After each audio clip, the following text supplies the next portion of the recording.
What is the average settlement for back and neck injuries? Hi, I'm attorney Justin Nelson. I've been a personal injury attorney for over 15 years. Now, this is quite the complicated question, but we can kind of break it down into categories.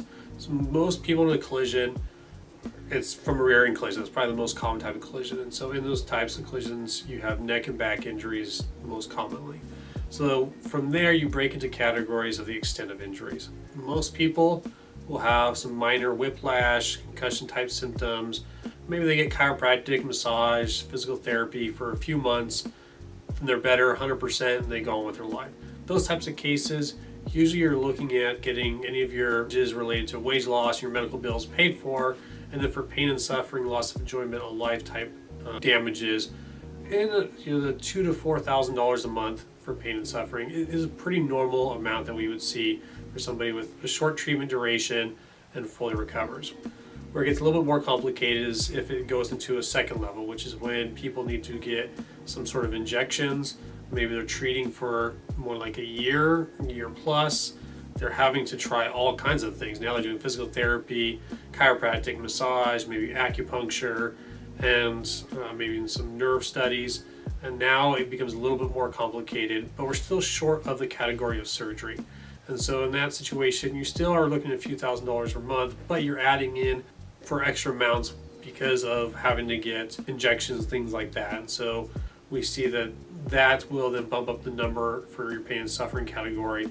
Additionally, usually those people have more significant impact on their life. And so then depending on how your life is impacted can dramatically increase that number, because obviously if you lose your job, now the impact on your life is a whole lot higher than somebody who has a lot more flexible schedule or maybe isn't working at the time. The third category, which is going to be the most severe category, is somebody who is either permanently disabled because of the extent of the injuries, or they have severe reduction in their ability to live their life and they've had to go through a surgery.